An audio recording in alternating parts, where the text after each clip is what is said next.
Hello and welcome to the Morningscape podcast. I am Matt Moody, joined by DJ Mitchell, here to go through the Tuesday, December 9th NHL Daily Fantasy Slate. Let's get into it.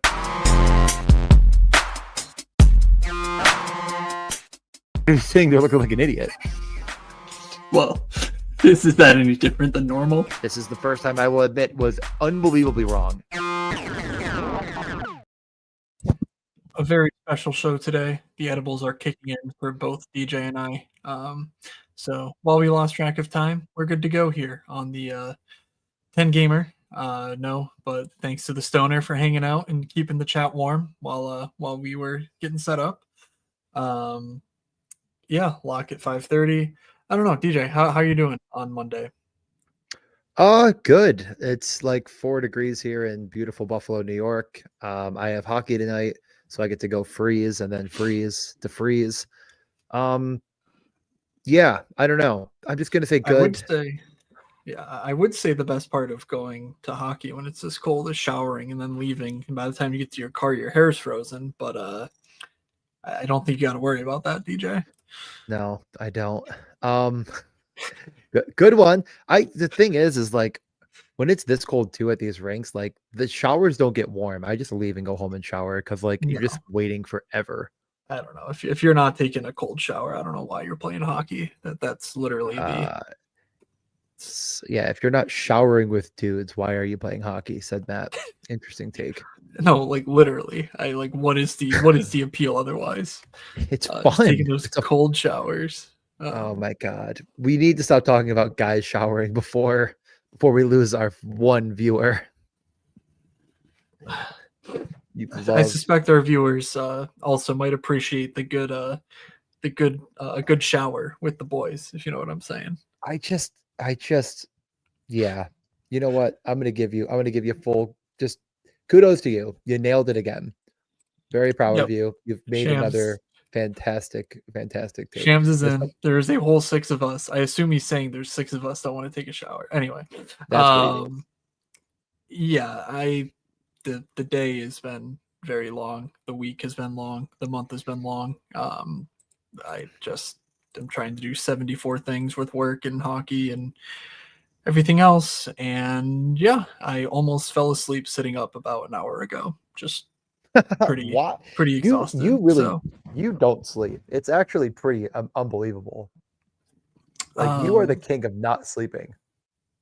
Well, it all really just came to a head, because usually when I'm not sleeping, I'm just fucking around, which is restful. But literally, my downtime has been doing this type of stuff or doing work, testing a survey, which is just exhausting because I hate it and I hate doing things that I don't enjoy. So I do think, yeah. I mean, we could get into it. I do think we're both at the age of, well, I'm 31 and you're turning 31 of work being the busiest possible. We're just important enough to have endless amounts of work and be called on for things, but we're not important enough to push that onto other people. Is that fair?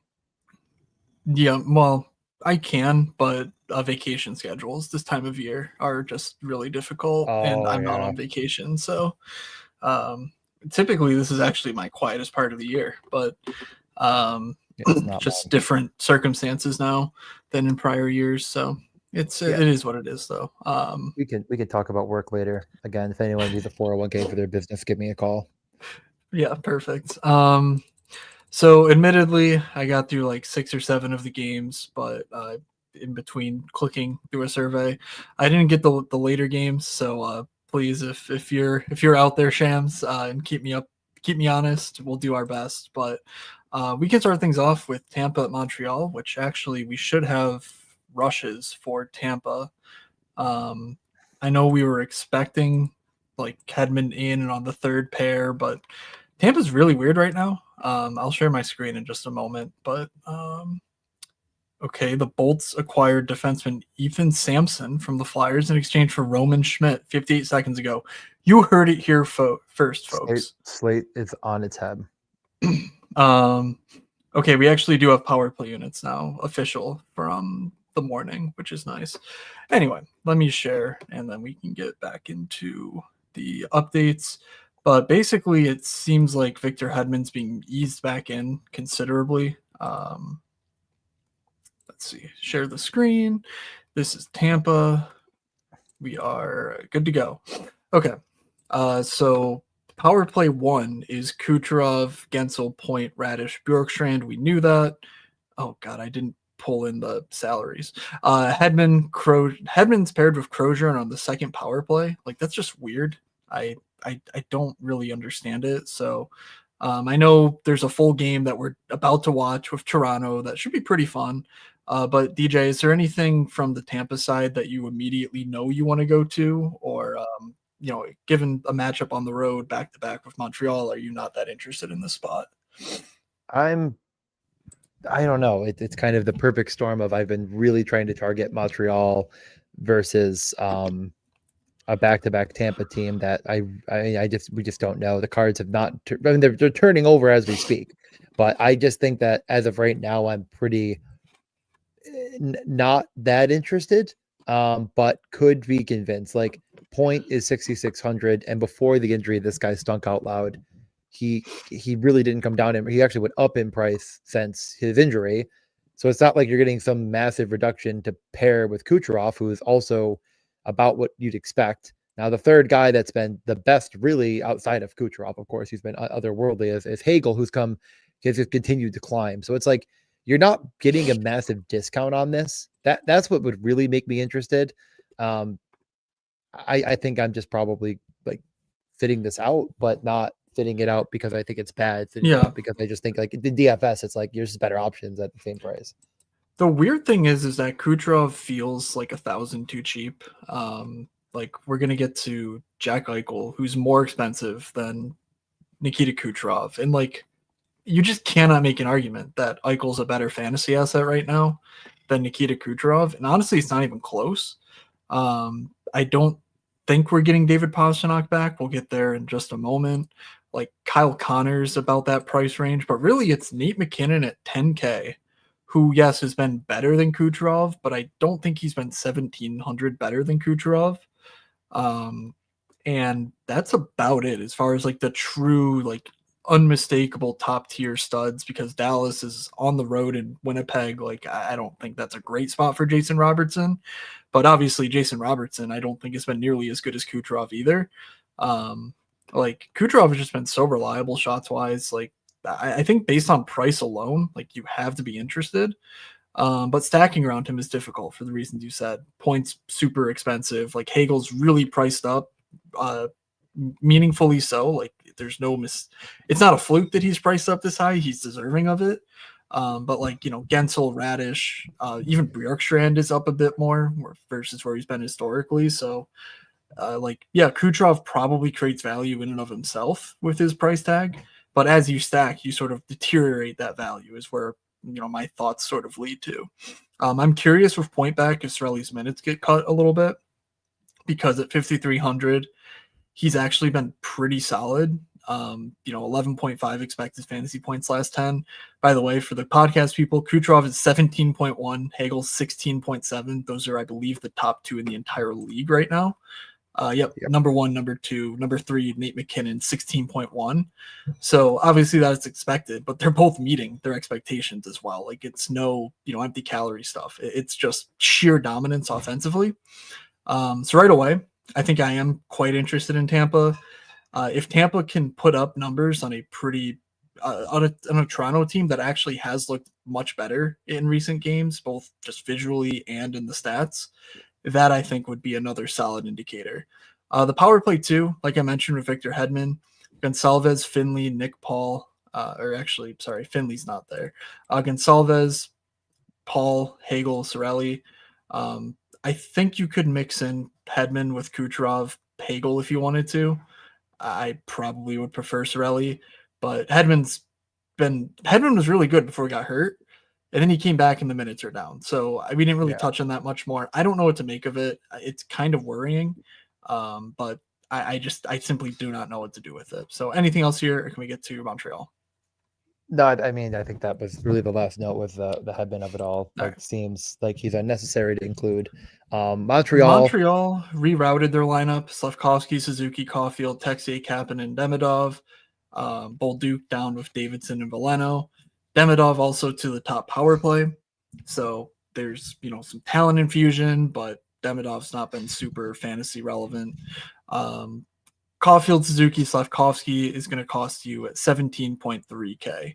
I know you are sort of a habitual fader, but any interest for you here against a back-to-back Tampa team that, by the way, doesn't have Vasilevsky. I think he's on IR, right? I thought he was. Yeah. Not. Yeah. No, that's Yeah, right. he's I was on gonna. I IR, was so gonna it's say. going to be Halverson, whoever that is, like Brandon I was. Halverson or Yeah. something. I was going to say. I thought they said he wasn't going to go to IR, and then I clicked on it, and it said he is going to IR. So I think good that thing I just did. happened today. Yeah. Yeah, it happened today. I remember reading it today, and I think I just misread it earlier, and then I clicked on it again. I'm like, oh, so yeah, no Vasilevsky. Am I like? It is sort of swinging. I mean, like if you're looking at the screen and you're watching this on YouTube, then you're watching it on YouTube. If you're not, every time they've come up, it's been like, well, they're massively outperforming their expecteds, and their expecteds were not very good, but they're ultra efficient. Like Suzuki's a really good setup man, and Caulfield was being more selective on shots. I mean, that tide is turning, and that feels like a decent buy. I don't know if I'm like I'm not flag planting Montreal by any stretch of the imagination. I just feel like that tide is actually turning because they've just been bad. Like they're trailing in games a lot. So I don't know if it makes me feel like it's a great play as much as it's just a little bit like that's when I start to look at teams again. When the trends go the other direction, but my problem with it is I feel like it's kind of fraudulent. Like if they're getting there and they're winning the slate early, like are they going to continue to shoot? Are they continue to press the issue? I'm worried. No, but Caulfield's shot numbers as of late have ticked up in the right direction. So I'm on the fence as opposed to fading. Yeah, the back-to-back against a goalie is really, I mean, that's I think the only thing in their favor. Like Tampa has been rock solid regardless of who's been in their lineup. So double counting that to say like, oh, well, the goalie is going to matter now. Like I kind of just feel like that's more of a field thing to do than it is a moods thing to do. If of course, we come in and it's like, oh, well, they're going to be 1.5% owned. And like, of course, a fully correlated top line stack that gets to pick on Nikita Kucherov, who, for all of his good willing is not the best defensively. Like that's fine. I think with Sorelli and Hagel, his numbers are better. I don't have those in front of me though. So, take that for what it's worth. Kucherov will double shift. I'm guessing Suzuki will chase him around, so maybe even some minute ceiling there. It all makes sense. This is about as good as you're going to find their expected points as a line. For that salary, almost 34 expecteds, 32 actual. Like that. That's about what you'd expect, if not much better from a 17K line. I look for about 2x is sort of like my super inefficient rule of thumb, just after years of sort of looking through things like this. So everything's there shaping up to make it a good play. I just wonder if it might be a little overowned based on the name value of goalies, and I don't like to play DFS that way. So very interesting first game, I think, on the slate. Next up, we have Vegas at the Islanders. I mean, Vegas is just very content to play these relatively low scoring games. I mean, you're literally looking at Jack Eichel priced at 8,600, and I just showed you how he's not even in the same league as Nikita Kucherov fantasy wise. There's other, Brady Kachuk, I'm sure, Zach Werenski, like other guys in the 8K range are just more reliable than him. Eichel's awesome, but he's more of the two-way force in this lineup than he is like a fantasy star. He needs a Marner or a Stone, I think, to be setting him up and not, Braden Bowman. But that's a dead horse. I don't want to keep beating it. DJ, would you like to beat it for me in the cold shower, perhaps? Christ. It's 5.5 minus 142 for Vegas. The never-ending me saying the Islanders are a little bit of a better target than meets the eye has reached the ultimate test of Ilya Sorokin, who, I mean, like 3 straight games, he has had seen over 30 shots and just nuked the entire slate, going off with a 32 save shutout against Tampa last time. I mean, it's sort of this perfect storm, in my opinion, of the books still. I mean, it's a minus 135 on that over, by the way. It's not like it's insane. It's kind of the perfect storm of like, man, I think this is a really enticing matchup. It's a team that absolutely cannot score right now, other than Jack Eichel and I guess fucking Bowman going against the goalie, but more than likely, right? I mean, they haven't confirmed it's going to be Sorokin, but yeah, I'd be kind of surprised if it wasn't. That is just on an absolute bender. I'm not saying you got to play it, but like if you're playing for first, Jack Eichel feels like a really good play to me. I mean, he's doing everything. Yeah. And he's playing against a goalie that's going to scare off the field. The expected goal pace here is the slate's worst. There's really one standout game, that's Buffalo Edmonton, last game of the night, of course. Or wait, is that right? Did I just miss a Colorado Nashville? I didn't put in here. I was like, that's not right. I was gonna say like I didn't see it, but like that would almost make sense to me that game because of how bad Nashville is, but never mind, it is the best. Yeah, for pace. In any case, the Edmonton of it all is, where that, but so like that game is, hands above, or, head and shoulders above the rest of the slate. I guess Vegas Islanders is a bit below the rest of the slate, because Columbus, Carolina, at least we sort of know where the fantasy stuff comes from here. I don't think in this game we really do. So this is probably my least favorite game on the slate, which sucks because, any slate Shea Theodore's on, I'm just like, yeah, I want to alpha jam him in. But he's 5,100, no top power play role. Like I think everything I wrote about on Friday in my newsletter, where by the way, he did hit, you're welcome, MN Matt, who won, I believe, the 3-3-3 that night with Shea Theodore. I like to take credit for his successes. Brave. It all makes sense in that he's just a stud, but the matchup's not great, and I don't think there's any real reason to chase like high prices and all of that. So, by the way, Braden Bowman has 1 goal and 1 assist in his last like 5 games, so he's not doing anything. He's down to 13 minutes a night. He's going to be shipped out of town sooner than later, but it is what it is. Let's get back to the team. The price on Marner, Howden, Stone is 14.6K. That's where I would go if I had to pick a side in this game. Dorfire, Hurdle, Sod have been good. They are 12.7K. Yep. I just don't trust their minutes, and the actuals are not there for them either. So it's like I just really don't trust them. So that's just me though. Anything else? I do trust them. That's where I'd go. Right. I don't know why it feels like there's a revenge game that we just missed, but it doesn't matter. Cool. Yeah, we can move on. Maybe there's one here. Heineman, Horvat, Shabanov, Tipslikov, Barzal, Lee. If that doesn't get you excited to play the New York Islanders on a home game against Vegas, I don't know what will. Yeah. So I'm not sure about the status of Drouin. Islanders played a back-to-back in the weekend, and so I didn't see anything. He could be returning. Siplikov has been up there. He's not done anything fantasy-wise, which is disappointing. He had decent KHL stuff before he came over last year, and was fine last year too, but this year it's just been nothing. So mostly in a 4th-line role, whatever. I don't think you need to go there. There's lots of punts on this slate, and even on the same team, there's a better max from Russia because Shabanov did lose his role. They moved Holmstrom up to the top line at one point. The power play stuck there, so I'm not that worried about it. We know Shabanov and Ritchie did quite well together. That's where Shabanov sort of made his name a few weeks ago in the eyes of Patrick Waugh. So if I had to do anything, it's just full punting, saying, yeah, power play guys, Shabanov, I trust him. He's a good player. He's fun, but I'm not stacking. I'm not interested in this matchup whatsoever. So, that's all I can really say.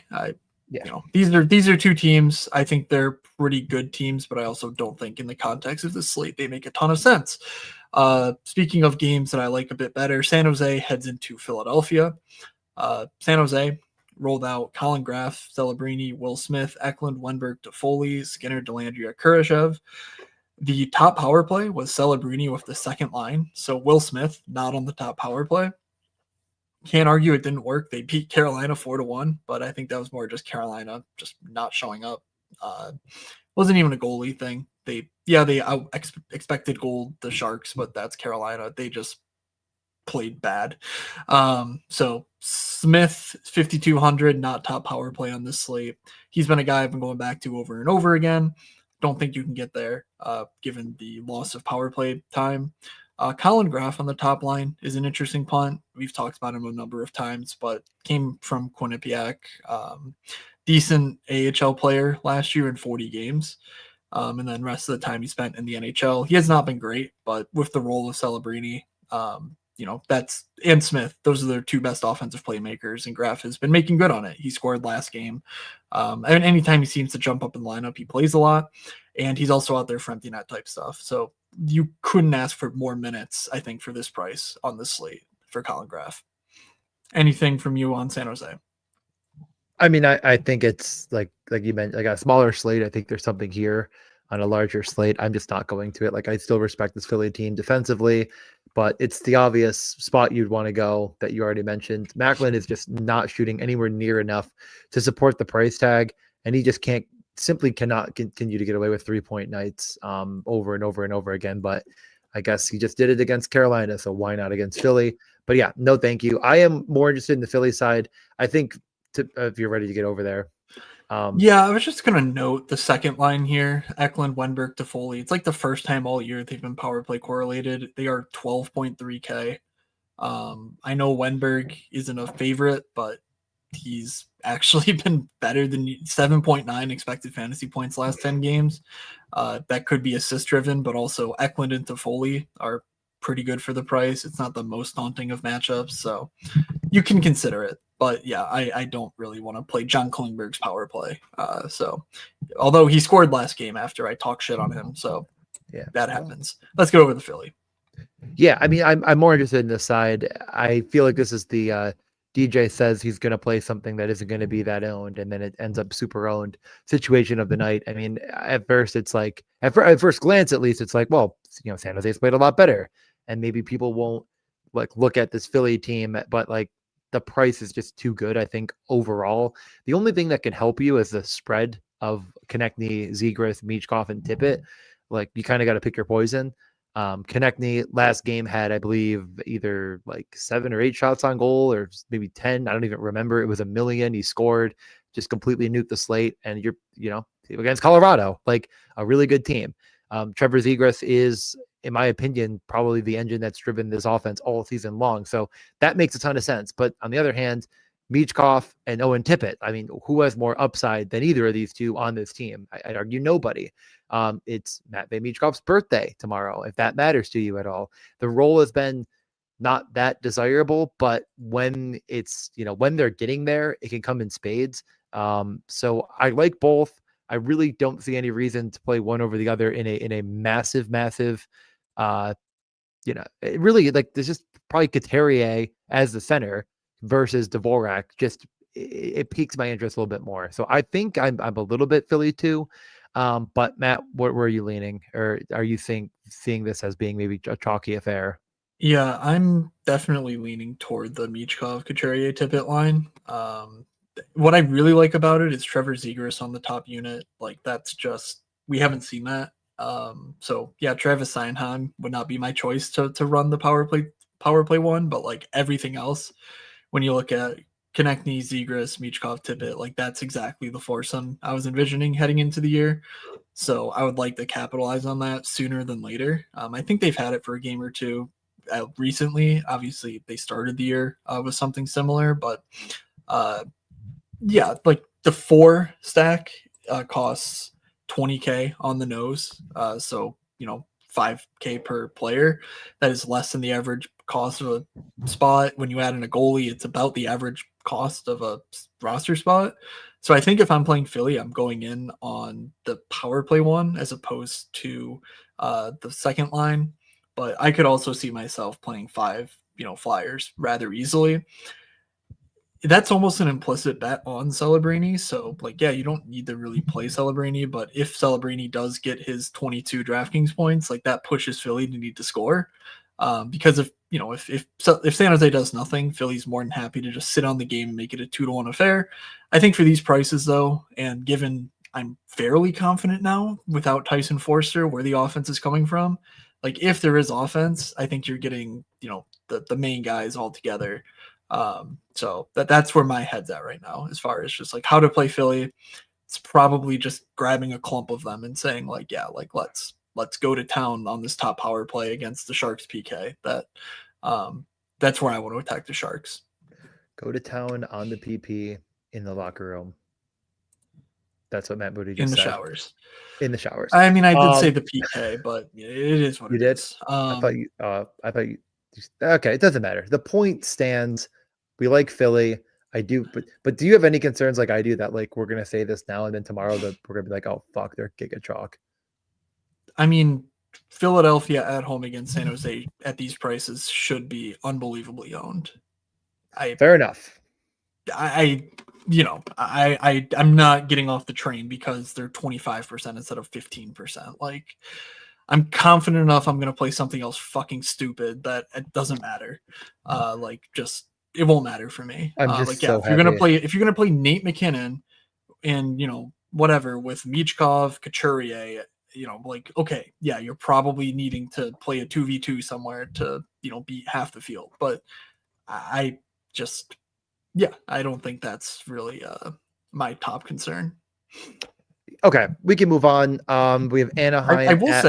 I will say Michkov was like 3,400 recently and people didn't play him. Like the projections are just not a fan of him. So keep an eye on that. I'm guessing the team total here is going to be strong enough, but the projections actually might keep Michkov a bit lighter around than you would expect. If you listen to only me talk about Matvei Michkov, that is not the way the projections are going, which of course is not really the way Michkov's season has gone either, the way I'm talking about him. No. But yeah, I'm not dissuaded whatsoever. Minus 185, minus 135 on the over 5.5. So not too crazy, but again, with those prices. So yeah, we move over to the Anaheim Ducks, who will go into Pittsburgh in a 6.5, basically a pick-em slate, favorited Ducks on the road. It's a sad day when Cutter Gauthier stops shooting. And as of late, he hasn't been, doing the Cutter Gauthier things that I know and love. So that's depressing. We have gonna say God, is it a Ryan Strome revenge narrative? Does Ryan Strome play for Pittsburgh? Absolutely not. That seems to be the John Gibson annual game. Yeah, I don't know. There's something here in my head, but I'm not gonna find it. The point stands. It's two lines. It's Kreider, Carlson, Leo. It's Cutter, McTavish, Beckett, Seneca. The power plays are all correlated between the two lines. So if you're stacking one, you're stacking the other. One of these power plays employs Mikael Granlund. That's the first one. That's the guy, by the way. Oh my God, it's Granlund. That's right. That is exactly who it is. Wow. How did I'm like, no, they got traded and then he went over to, yeah, it's Granlund. That is exactly who's in my brain. Oh my God. He was a part of the Erik Karlsson trade, in case anyone was trying to put that together. Everyone was, and no one at all. So here we are. Anaheim is really like I feel like I probably didn't say this on air, but I said it to you in private where I was like, I cannot wait for Mikael Granlund to take over the top power play spot away from Cutter Gauthier. And it's like, how could that happen? But it does. It just is what they do. And that's what we have here tonight. So what are your thoughts on Anaheim? Yeah, I mean, Anaheim looked quite good on Sunday. They are good.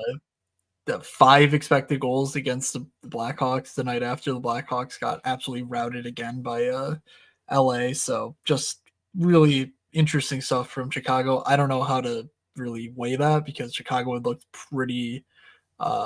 Where's Chicago coming into the mix? Because they beat the shit out of Chicago. So Chicago also got the shit kicked out of them the night before. So is that Anaheim being good, or is that just Chicago completely laying an egg this weekend?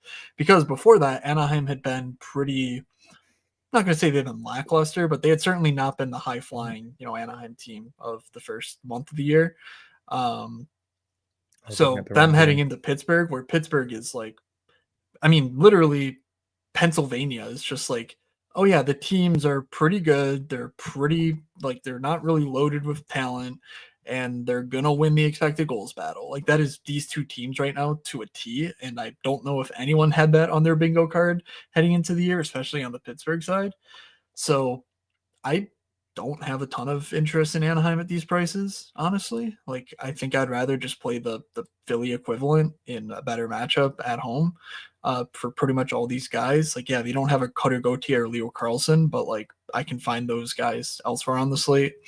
And when you look at Chris Kreider, Troy Terry, Mason McTavish, Beckett Seneca, nothing really jumps out as exciting to me because the fly in the ointment is Michael Granlund.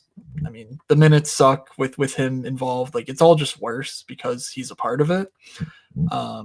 So I don't really want to try and guess which line's going to do the stuff in a matchup that I'm not gung ho about. Yeah, I think I'm probably on your side. I think people are going to look pretty strongly at this game, and the pace is good, and there's probably something here that I'm not thinking of, but not that I'm thinking of. It's just something here that maybe like there's obviously no surprise if you turn over the cards and this is the winner, but I have no idea. It's all seems priced in. Last 10 games based on expected goals against, Pittsburgh is the 7th best team in the league. Like, I don't know. It's not super exciting from my point of view to play Anaheim here. On the Pittsburgh side, Novak, Crosby, Rust, Mantha, Hayes, Brazo, McGroarty, Kindle, Koivunen. I don't know about Evgeny Malkin. He was a surprise scratch last game, but I would expect that just moves Kevin Hayes either out of the lineup or down the lineup to Connor Duer's spot. So Malkin probably would take the power play one back from Anthony Mantha if he returns. I will note that they only had 2 power plays in Dallas, and Brian Rust just was not on the second one.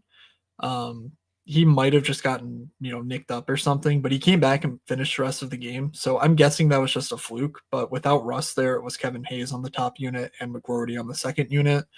So I don't know if we have any puck watchers that want to weigh in, that's fine, but I did not watch that game. So whatever. Sid has really cooled down. 7.8 expected fantasy points last 10 games. To be expected. I mean, he's fucking 40 and he was never a shot first guy to begin with. But yeah, this game really profiles to me as pretty boring. And maybe Anaheim just, reverts and does the fun things again.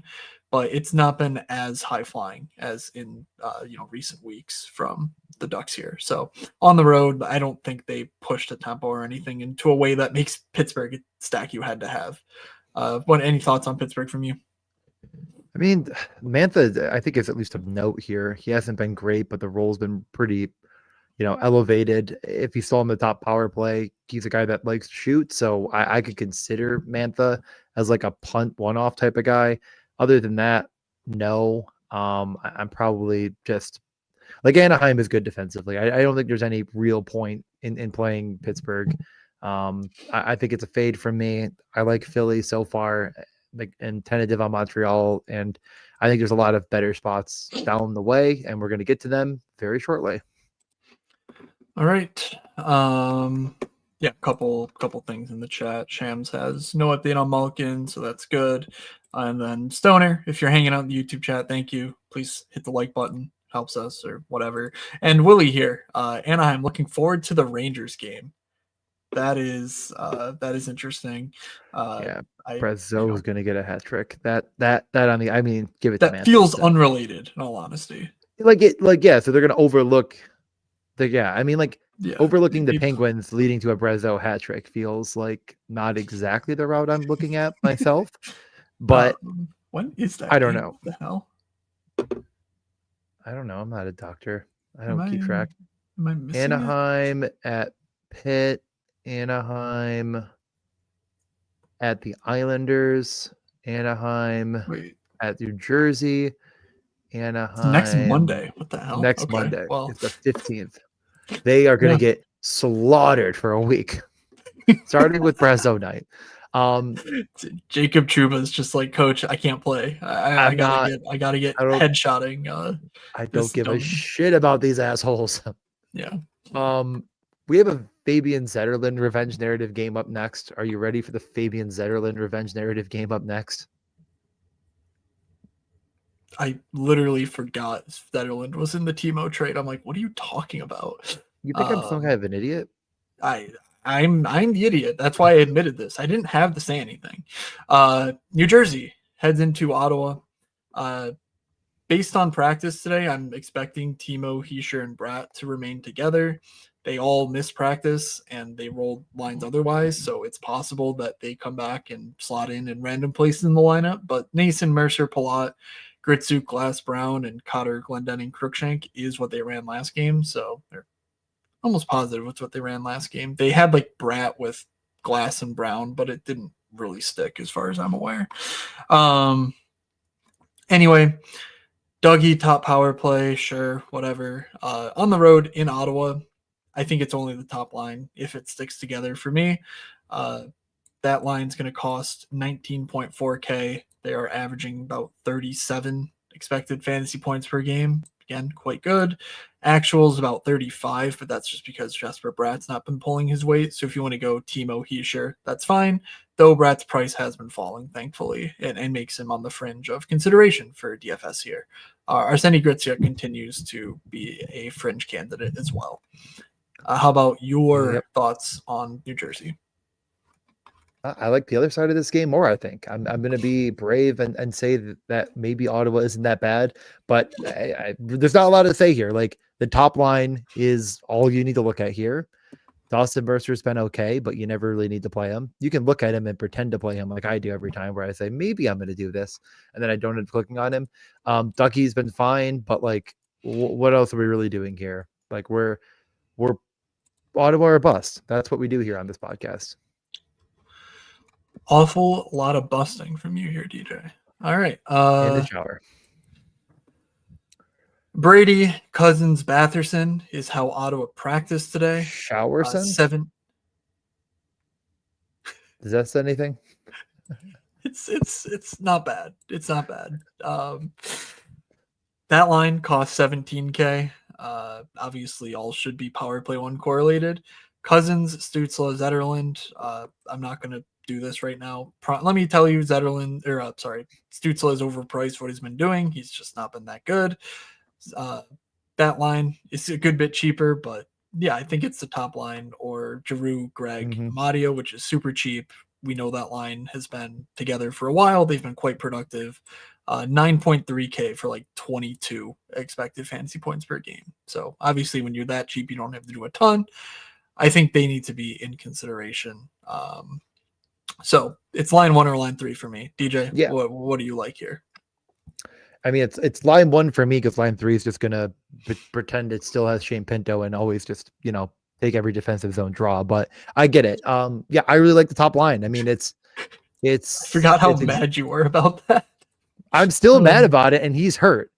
So, yeah, I can cry about it all night. No, I mean, the top line is it's really fucking good. Like, and I understand, like, Dylan Cousins, you could sit here and say, well, he wasn't on the top power play, and now he's back on the top power play, and he wasn't playing 22 minutes a night. Now he's playing 22 minutes a night, and I think that's going to continue. Like, he's one of the best plays on the slate. I don't think it's going to get entirely overlooked. I just don't think people are really going to be going to this entire top line on this slate because it's a little bit price prohibitive. It's not even extremely price prohibitive. Like, I'm a big fan of it.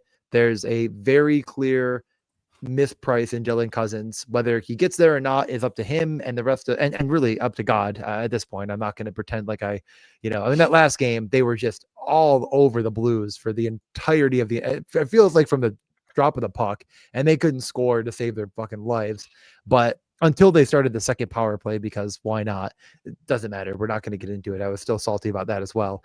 But the point stands. Brady, Batherson, who has been really good. I mean, we talked about this guy and we're like, is this too cheap for Drake Batherson? Well, he just doesn't ever switch pricing. His pricing is always 5,500 every single night. He's a point per game player. He's shooting all of a sudden. He's in an elevated role because they don't have enough guys that can handle a bulk of the offense.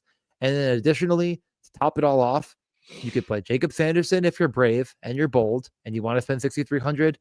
And I think you could play Jordan Spence. I mean, the role is just there. He continues to have a Brant Clark-esque role with a Brant Clark-esque ability at 2,900. Like, what more do you need? That is slanderous toward one Mr. Brent Clark. Jordan Spence was fine. That was a moods dude. That's a moods dude. I would not call him that. He's fine. All right, fine. I certainly thought he should have been playing over fucking Kyle Burrows in LA. Like, I don't know if that makes you a moods dude, but okay. I'm not fine. Yeah, no. So the role has been there for him. He's walked in and he's played well. He's just not picking up, like Brant Clark can literally double bonus, triple bonus, and it's just sort of like, yeah, like that's the player he is. I don't think Jordan Spence is that. Jordan Spence is a fine player to punt when he's on a power play job with a top 4 role open because Thomas Chabot's out. Last game, and I think like Artem Zub is even banged up. Is that like if you look at the zone development chart for Jordan Spence, you're going to be shocked to see how many zone faceoffs he took. Like they're putting out there for 20 minutes, and that's as much offensive zone time as he can handle. Sure. And he's playing with good players because he's a good player. He primarily played with Cousins and Brady and Zetterlund and Batherson and Suits. Like those are the guys they're going to put him out with. Like that's when it's time to score goals. Yes. I don't know. I'm only really quibbling with the fact that you compared him to Brant Clark. That is the only thing I am saying. Otherwise, 20-something minutes, a rate shooter in a power play 2 role. And but the only difference is that neither are Jake Sanderson. So I get it. But we can get off Ottawa. Again, favorite stack of the night so far, Ottawa, which is why it's hard for me to say I want to play Montreal or Tampa or any of these other teams. Like this is the best so far. Columbus, and I've never been wrong. Never. Columbus heads into Carolina. Voronkov and Tilly Marchenko. Last 10 games, Voronkov been horrible. 4.5 expected fantasy points is not good, but that is a 17K line, perfectly power play correlated matchup. No bueno in Carolina. Sillinger, Monahan, Johnson, obviously Zach Werenski in play on any slate, any format. Miles Wood, Charlie Coyle, Isaac Lundestrom. Other things I would know is Ivan Provorov has really stepped up as of late. He's just been super involved. Pretty much the second he got paired with Zach Werenski, he's just like dive bombing the offensive zone, which is cool. We like that from our punt defensemen. On the second power play as well, defensive minutes, all of that stuff. Averaging nearly 10 expected fantasy points per game as a punt defenseman is pretty good. Denton Matejchuk and Damon Severson are also options. Brendan Smith, if he's in the lineup, is going to play like 8 minutes, which makes everyone else better because I don't know why he's in the lineup, but so long as he is, he's not going to play. So that's good. And yeah, I don't know about the status of any of their injured players. I'll be honest. So let's see. Yeah, I mean, listen, if you're going to go out there and you're going to play Columbus against the Carolina Hurricanes on a 10-game slate at Werenski is at 8,400, then I wish I had the bravery you have, but I just don't. Boone Jenner should return on Thursday or later. So no Boone Jenner here, meaning Cole Sillinger will continue to play a shitload of minutes at 3,100. Yeah. I mean, like on the surface, the Fantilli Marchenko line is awesome. I mean, they're shooting a ton. They're not getting there. That like you could click those buttons, but like you're spending, you're clicking on Werenski too. You have to, like, you're not winning the slate without him. And it can happen. I mean, I don't know. I again, like, I'm not playing it, but you're very brave and beautiful if you click those buttons. Any thoughts on that? And beautiful. No, let's just get over the Carolina. Carolina in their loss switched up every single line. I don't know. It's Carolina. They're going to do weird shit every day, regardless. They're doing the thing where Jordan Stahl takes the power play face off, and if he loses it, they pretty much change because he just changes when the puck gets cleared. It's very weird. I don't really, it's like Jackson Blake, maybe power play 1. I don't know what Ehlers did wrong, but like, whatever. It's all just a little pricey for me. Svechnikov now 6,100 would be the best option, but he's doing Svechnikov things where he shoots a ton and doesn't get much results wise for it. Yeah. And Seth Jarvis continues to pretty underwhelm fantasy wise. Sebastian Aho has just not been very good this year. So he's been fine, but 7,500, absolutely not. And yes, congratulations to, I think, the top 4 teams in like the 140 person 3-3-3 on Saturday were just 2v2s of Edmonton 1, Carolina 1. So that was very funny. But yes, Carolina 2 won the slate on Saturday alongside Edmonton. So Yeah, at I least in the mean, high stakes stuff. the funny part about that game, Jordan Stahl was on the top power play as we expected. He did take the opening faceoff, as they said. He did score, and I believe he had a total. I could look it up, but he had like, I don't know, like 30 seconds of power play time, and it was mainly Jackson Blake as the Yep. fourth man over the boards. I think you mentioned, and it's just really funny that like a lot of people are probably going to see that and be like, Jordan Stahl in play, and it's like if you want to take another crack at it, you want to say that he wins a face off and tips one in, be my guest. But like, I actually kind of like the second line just fine. In a vacuum. But I think again, it's like, am I playing that over Philly? No. So what the fuck's the point? Like, am I playing the top line over Ottawa? No. So those are kind of the two stacks I'm like, in on right now. And not as much Carolina. So we can move on to Montgomery Revenge round 2. Okay. Yes, Montgomery Revenge. That's right. David Pastrnak broke the stretch today in practice, which indicates to me he might be back, but he wore a no contact sweater and didn't play. He didn't skate line rushes either, so like I don't have him in. Yeah, But do keep an eye out for that because Pastrnak told reporters Monday anticipates returning to action during Boston's 3-game road trip. Yes, this is one of those 3 games. That is correct. So we are certainly on Pasta watch. That would almost certainly just replace Arvidsson on the top line and Middlestat in the power play 1, though, keep an eye out for it. Pasta is the kind of play though, where like if we get that news at 7:30 and we weren't expecting it, like if you have a slot open, you just try to build in a Pasta team because getting him at 2% is just so powerful regardless of matchup. Like that's one thing to look out for. Otherwise, Charlie McAvoy also close to returning, though probably next game for him as well. But yeah, that's about all I have is sort of if the injured guys return, it's interesting. Otherwise, it feels like some of the value's been priced out. Morgan Geekie continues to smash 7.4 expected fantasy points per game, 15.1 actual, like just crazy stuff out of the world's greatest player. Can't keep getting away with it. At the exact same time, Willie puts in chat, who needs Pasta when you have the greatest to ever do it? And Alex Steves as well. Also true. Crushing the game. Not a spot I'm interested in though. The minutes on this third line continue to bewilder me, like Fraser Minton, whatever. Just like Boston is just super boring and not for me. And on the other side, we have the high octane, high tempo. Oh, never mind. The fighting Dylan Holloways. I mean, it's Holloway or bust. He was on the top power play last game, so I'm a little confused about the color scheme you have going here tonight. I didn't update this, DJ. I told you. Are you gonna fucking make a note of it every game from here on out? That's the plan. So they beat Montreal 4-3. Dylan Holloway went nuclear. He played all the minutes. He did everything I told him to do and won me. Oh no, wait, all the other bets I had cratered in my my crazy parlay that was like, a bazillion to 1. So I'm a sad boy. Top power play. What? Shen, Fowler, Suter, Neighbors, Holloway over Thomas, Dvorsky, Sundqvist, Falk, Buchanan. I don't know. Neither one's a top power play, but I would consider Robert Thomas to be top power play. You're probably right, and I'm probably wrong. I will not be playing this game, but if I was playing it, I'd be playing Dylan Holloway. Yeah, that's 4,800 is too cheap. Seeing the resurrection of my best ball bags, where Dylan Holloway was my most drafted player on the entire contest, is enough for me as far as a interest here. I don't even want to say that's brave or beautiful, but I got to tell you, I love it. I love it anyways.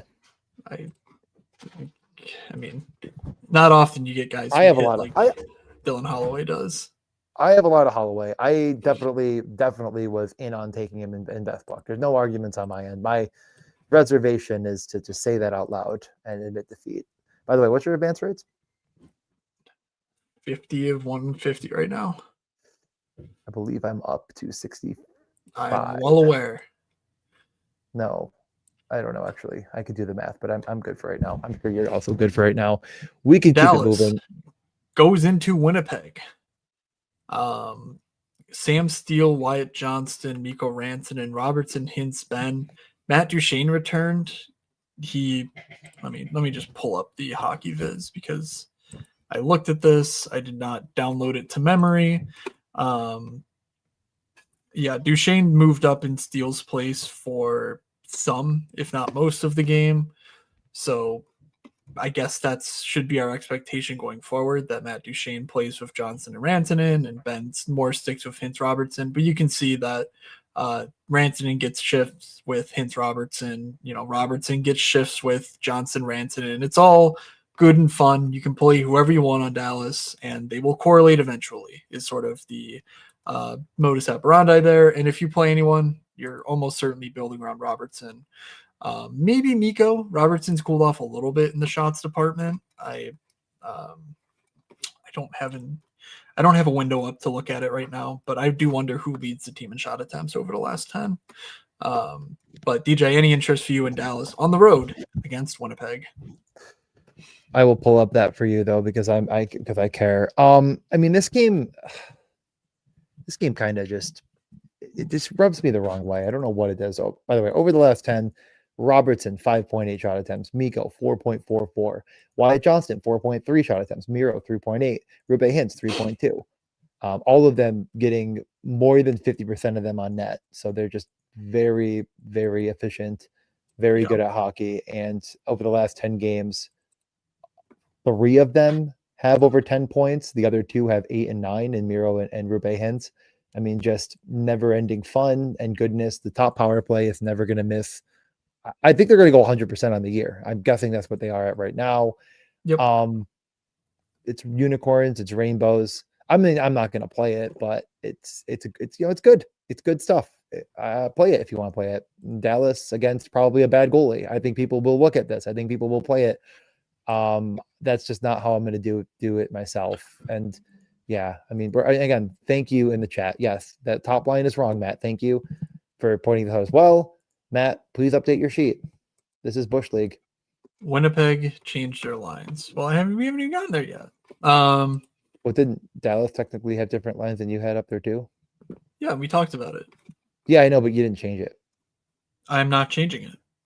Ben, Hintz, Robertson, Duchene, Wyatt Johnston, and Rantanen. Where do you land? Where are you sitting? I think I'm on J-Rob Hill. Sitting atop Jason Robertson land is sort of my lean. All right. Winnipeg broke up their lines. Whatever. They'll be reunited in 24 seconds into the game. So any interest in Esa Lindell? 4 of the last 5 blocks bonuses at 4,400. You get that pre-built-in blocks bonus. Yeah, 4,400 is an absolute no thank you. Especially with Niels Lundqvist back, by the way. I guess that's actually pretty relevant. I don't know who he replaced in the lineup. I don't care, but he didn't do anything last game. But yeah, he played with Cole June. Yes, I think I said that just guessed as much.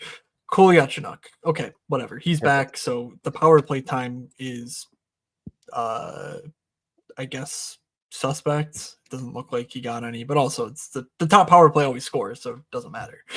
Winnipeg. What did they do? Let's see. New lines: Connor Scheifele, Iafallo, Niederreiter, Lowry, Velarde, Pearson, Nemesnikov, Perfetti, Kepke, Barron, Tays. Jonathan Tays down to the 4th line where he belongs. All well and good there. Thank you. Yeah, I got to tell you, it was already a no for me. It was never going to be a yes for me. Eventually, I will certainly get back on the Winnipeg 1 train. It just isn't going to come against the Dallas Stars on Tuesday. I wish all the best. Also, I can't believe you're changing the lines. This is really impressive. God damn it, you're right. I suck. I shouldn't have. I didn't know you knew how to do that.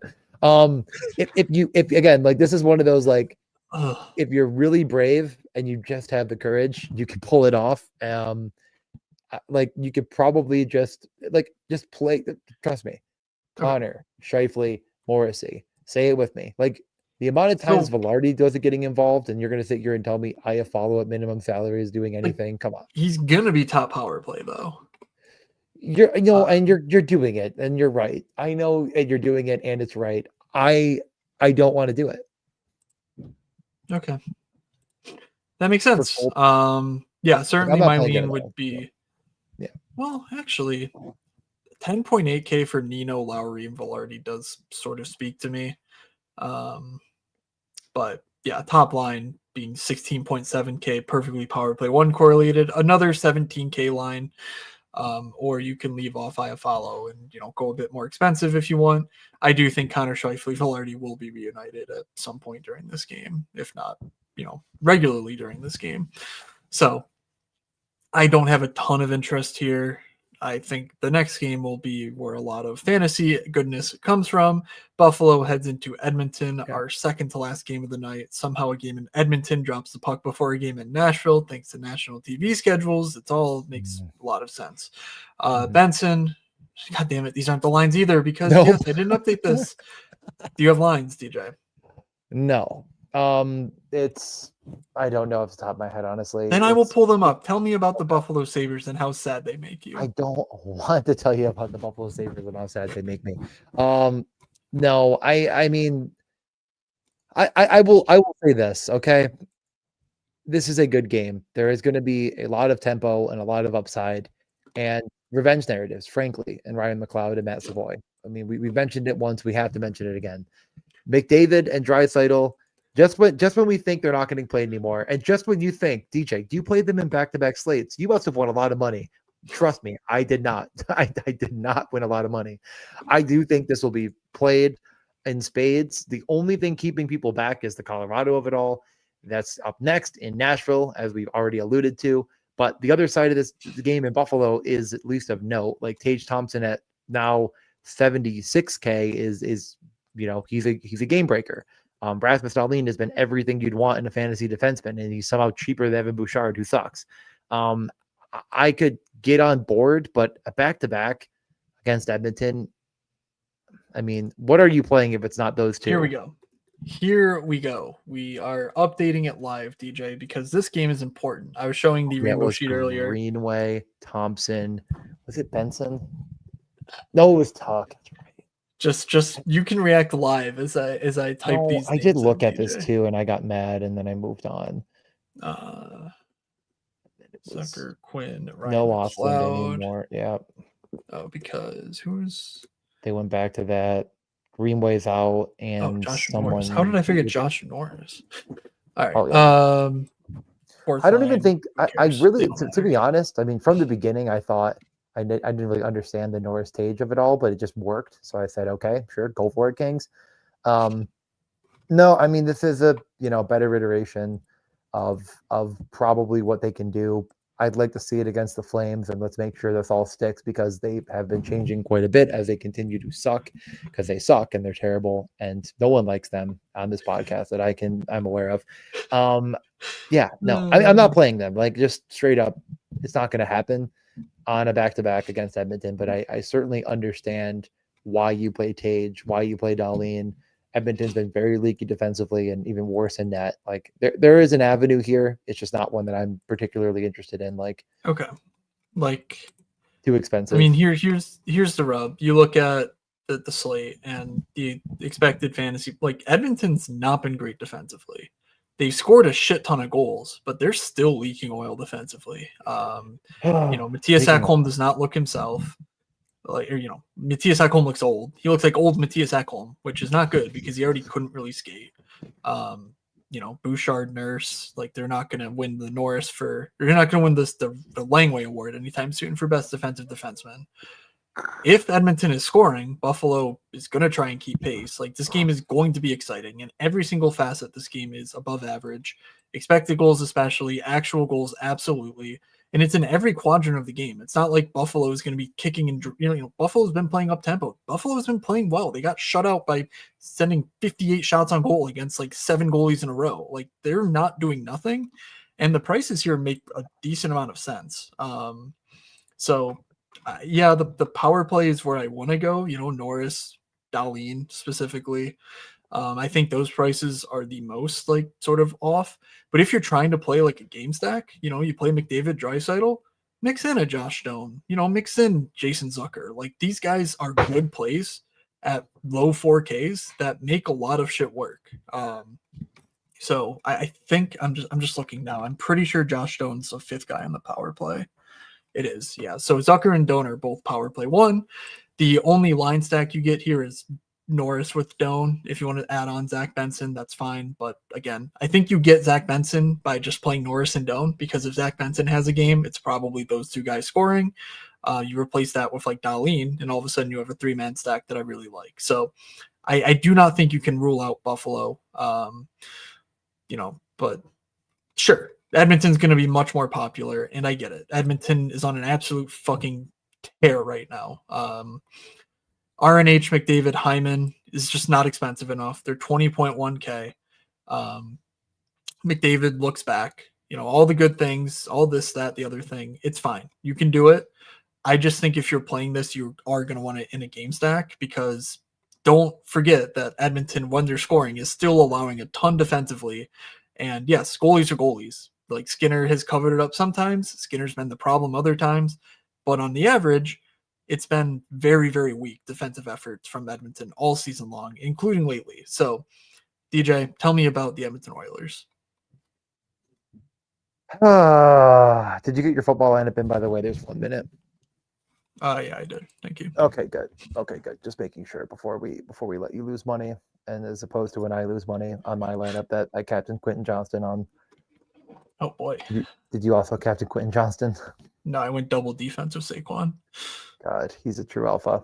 Okay. Tell me about the Edmonton Oilers. Yeah, Nugent Hopkins, McDavid, Hyman is your chalk of the night. Other than the next game, that's going to have the second chalk of the night. Draisaitl will be mixed in, of course, because he's Leon Draisaitl, and people will find a way to afford him. There's a good amount of punts.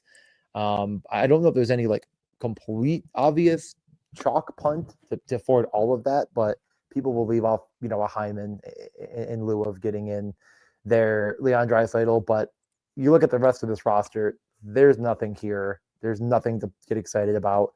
The defensemen have been good. Nurse has been a guy that's found ways to kind of get there, but just feels a little too expensive. Bouchard is honestly like fine, just a little bit too expensive still. Ekholm is very involved, but down the lineup, there's nothing here that I'm at all interested in. So you already pointed out all the reasons this game is great. If it is great, there's probably the greatest player in the world in it to really, rip the knob off. I'm not sure if there's really, I think, what are you going to say? Like, oh, actually, I think it's sneaky to play fucking Trent Frederick. Like, no, obviously don't fucking do that. Don't be stupid. Just if you're playing, Connor McDavid. Okay. Yeah. Like, I don't know. Well, what more to add? Yeah. Buffalo on a back-to-back. I mean, clearly Edmonton top plays of the night. I think I prefer McDavid, Hyman. I honestly don't think I'll find the money for Bouchard on this slate. Like, I think the other, like, honestly, I'd rather play Darlene straight up for 300 less. I wrote a lot about Darlene in my newsletter, so go find that. Basically, he's on an incredibly unlucky streak right now, and he's basically guaranteed to score soon. And that's about all I can tell you. Why not against Stu Skinner and the Edmonton Oilers? So, yeah, give me Edmonton, give me Buffalo, game stack it up. Let's have a blast. Finally, heading to Smashville, final game of the night. Colorado at Nashville. Get Colorado do anything this weekend besides win? Let's see. In the Philly game, they ran Lehkonen, McKinnon, Nachos, Colton, Nelson, Landeskog, Nichushkin, Jory Olofsson. Cool, all the same. These prices, of course, mean McKinnon always in play. But looking around, Landeskog continues to hold on to the top power play job. They actually scored with Brock Nelson in place of Arturi Lehkonen, but that seems like it was a shift change and not an actual unit. But in any case, as long as Gabe Landeskog holds that power play one job, he's been quite productive. So him and Ross Colton are a cheaper way to access this matchup. But yeah, any interesting thoughts about Colorado, or is it just more of the same, heeing and hawing and stamping the ground like a rhinoceros as you race to jam in Nate McKinnon? It's exactly. I mean, yeah, no, it's heeing, hawing, racing. It's everything you just said and more. I mean, I'm not going to play it for the fucking 95th slate in a row, and I'm going to lose again. and I'm gonna shake my damn head and wonder why me? What did I do wrong? And what I did wrong is I didn't play Nathan McKinnon because he gets there. He's inevitable. I mean, it's just stupid. The last, let's see, in November, starting in November, I've played Nate McKinnon twice, both times against the Islanders. He has 5.8 and 12. The other games, 16, 17, 42, 41, 25, 21, 34, 10, 7, 24, 22, 32, 29, 31, 18. Like somehow I just managed to ruin McKinnon. Or the Islanders just Patrick Waugh knows his secrets, and maybe Nashville should Barry Trotz should get on the phone and say, hey, I'll pay you one Philip Forsberg if you sell me your secrets. I don't know. It's fine. Look, my thoughts on Colorado at this point and Nate McKinnon. It's really expensive, and it's really just that's the long and short of it. $10K for a player is just absurd. McDavid is a full $1,000 cheaper. Nashville, on the other side, I could not give less of a fuck if these lines are right or not. I think Weisblatt's out. Luke Evangelista continues to be good. Is there any revenge here? I don't believe so. So you can't even. Tyson Jost. There you go. Tyson Jost. Double revenge, I think, with him playing at Denver and also playing on Colorado. All right. I am so sadly looking at a team of Cousins. Actually, you know what? Let's just get to the top stacks guaranteed goals because I mean, Preds have new lines. Follow Shams at Game Day Lines if you want to see them. You're not going to see them on this fucking podcast. They're gonna be bad and they're gonna make me angry. And I am going to play Ottawa tomorrow, and I'm going to lose money, and I can't wait. Join me if you like losing money. If you like winning money, play Edmonton. Yeah, that sounds pretty reasonable. I will say top stack is that Buffalo stack on the other side of Edmonton stuff. I do think this game is a ton of fun. Because what is it? I mean, like Buffalo 1? Norris, Doan, Dahlin. The Buffalo 2. Yeah. Okay. We were just trading Ottawa 1. You had him last time. Perfect. Brave. Lions blood chimes in. Ottawa, don't do it. It's a bad idea, but bad people make bad decisions, and I'm one of them. So congratulations to me for losing on this slate. There's nothing that can stop me from losing money, and Ottawa, take me home. I have to say another stack. I will say another stack. Really what I'm going to do tomorrow is I'm going to play Michkov and Tippett. And then you have to, of course, Kateri, throw them in there if you can. And then I'm probably going to spend way up on like either McDavid or McKinnon or something of that ilk. And kind of get a toy with that nucleus of players. I would like to get another piece in with McDavid, so I may take out Tippett and put in a Hyman and then look at that's sort of how I'll be building tomorrow around my team. So give me the Ottawa 1, Philly 2, and narratives. What? Narratives in the chat. Konechny needs 1 point for 500. He had like 12 shots on goal last game, and then it's not even an exaggeration. I think he had 10 attempts and 7 on goal, if I recall. So it's like he's doing things against Colorado. He had 8 shots on goal and 10 attempts. Okay. I'm gonna go. I'm gonna go with, basically, if you want to be super crazy and say, my Buffalo stack, but actually you just play the cheapest goalie on the slate. Where else can you spend some money? I think Tampa's in a really fun spot here on a back-to-back. Nikita Kucherov's price, I discussed it right off the bat, is simply egregious for how good he is. Even better if he fails tonight, which obviously they're just 1 period, so whatever. But Kucherov, we'll go Anthony Cirelli and Hagel. Just stack up the line. Fade all the power play noise, the defense noise. I don't know what the power play is going to look like. So just give me the good 5-on-5 players. 21K for Kucherov, Cirelli, Hagel. And we'll leave the bad ones at home. That means we have to guarantee goals. it's that time. So you're gonna play Buffalo and Tampa. Sounds like money to me. I'm gonna play Ottawa, Philly. Sounds like I guarantee goal. Yeah. Do you know who was scoring a goal, DJ? I wish I did. 5,300. Wow. Sure. I'm gonna go.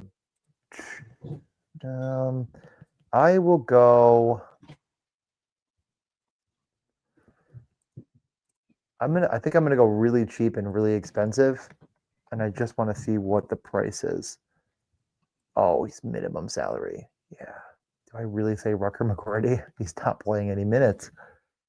You know what? I'm gonna say Mantha. And if he's not, and if what's his name is back in and he's not in the top power play, then I reserve the right to change it. Great. The global ad everyone from DJ changing the guaranteed goals. I will take for my second. I will go Mitch Marner finally scoring a goddamn goal. 5,600. Is it like Dorofeyev? Yeah. No, he's much more expensive than Dorofeyev, actually. Wow, that was the other guy that I really like at his price, but whatever. We don't need. He's playing with Mark Stone. Like that's good. Like someone's got to shoot there, and it's been Howden. I think it's Marner finally. Like so, 77 is what I have, which is Celebrini, Tage, Aho, Hagel, Gensel, Jarvis, Crosby. But obviously, I mean, someone already said it here for me. But Nachos is scoring. Give me the Marty party. Marty Nachos, not from McKinnon, to punish the slappies. Okay. You can't say it any better than that. Just Nachos scoring 1 goal in 13 points, and DJ's gonna feel so smart. Nate McKinnon has 12 shots on goal, 3 assists, and a 40 bomb. That couldn't possibly happen to me. All right. That'll do it from us. Make sure you follow me on Twitter at Fake Moods and DJ at DJ_Mitchell94. Shoot one of us a DM if you want in on the MSP Discord. After tomorrow's slate, just shoot one of us. Yes, when Ottawa has 0 goals. No, actually, after Buffalo gets shelled 6-1 by Calgary tonight. Just go right. Just the first part, please. We don't need to worry about the second. Finish your statement and go eat dinner. I have to go to hockey. And of course, if you're listening to this on the podcast feed, make sure you subscribe to DJ's YouTube channel, linked in the description. And if you're on the YouTube feed, please do subscribe to the Morningscape Podcast pod feed. That helps us just as much as your rates and likes and comments do as well. So thank you, everyone, for hanging out. We are shutting it down. That'll do. All right. From Doug, from DJ, from myself, have a good Tuesday slate, everybody, and we will see ya.